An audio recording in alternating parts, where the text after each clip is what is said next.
Zelenskyy will wrap up a whirlwind trip to this country with meetings in Toronto later today. Mark Shwec is a vice president of the Ukrainian-Canadian Congress, and he joins us now with his thoughts on the significance of this visit. Mark, it's great to see you in studio. We've had several chats since this Russian invasion, so I'm glad that we're able to talk in studio and keep talking about this important story. This is a very significant moment, not only for the Ukrainians, but for Canada as well, having the president come here. What does this mean to your community to see Mr. Zelenskyy on Parliament Hill and later in Toronto today? Yeah, well, it means a few things. First of all, he came to Canada to pay tribute to Canadians, to the Canadian government, Canadian people for standing with Ukraine through all these years. Back to the days when Canada was one of the first nations to recognize independence, recognize the Holodomor as a genocide, recognize the Orange Revolution elections as being falsified, and that's what caused the Orange Revolution, and now helping Ukraine 2013, 2014, and right now. So Canada's a major player. And for us as a community, it's just wonderful to see him in person. Were you surprised that he made a stop here? We knew he was going to the UN, but and to the US. But were you surprised he came to Canada? I was a bit surprised. He only had 3 days of a trip, and as a matter of fact, I think they added this on as a bonus. But it demonstrates Canada's weight in the world, in the G7, and the role that Canada plays in supporting Ukraine and having a voice around the globe. No doubt he's going to be. We found out another announcement, another $650 million in humanitarian aid. I believe Canada has contributed upwards of $10 billion so far. This is, these contributions, they go a long way, but there's still a lot more to go. Let's talk about, what your thoughts are on how Canada has played a role in supporting Ukraine and how you think our contributions help Ukraine in their quest to get more contributions from other world leaders.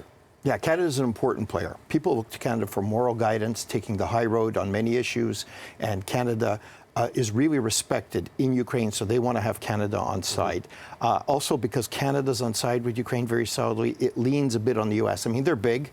We're not going to influence them, but we do have some sway on their decision-making. If we were not supporting Ukraine, they'd kind of feel isolated, maybe in the North America area. So it's important. I have to get your reaction because, when you see what's happening, especially down south in the U.S., there's been some lawmakers that are expressing a lot of Ukraine fatigue. There's no doubt, no denying that we're dealing with an affordability crisis, that a lot of people are hurting, and they're questioning why our governments, the U.S. government is sending billions of dollars over to Ukraine at a time when many Americans are suffering, and I'm sure many Canadians might feel the same way. How do you feel when you hear these kind of conversations at a time when your home country is being invaded by a communist dictator who's essentially committing genocide? Yeah. So a few things. So number one is, first of all, Canada is doing the right thing, helping Ukraine, a democracy helping a democracy.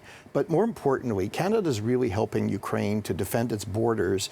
If Ukraine loses this war, we waited too long in World War II, and Hitler was able to expand. Same here. Putin can expand. If he gets Ukraine, he'll go to Moldova, and he'll go to Romania, and he'll go to others. Then Canada and the U.S. will be in it wholeheartedly. It'll cost way more. Also, think of the signals we're sending China in terms of Taiwan.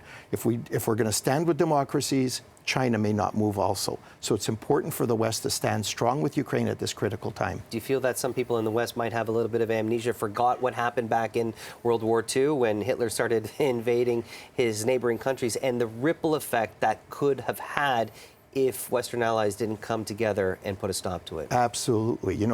Kids today, I say anybody under 50 or 60 probably is not. So you're calling me a kid. I'm a kid too, sir. I'm right at the border. But, a lot of people don't know their history, and they forgot. Hitler could have been stopped long before. They waited way too long, and we seem to be going down the same path if we give up on Ukraine right now.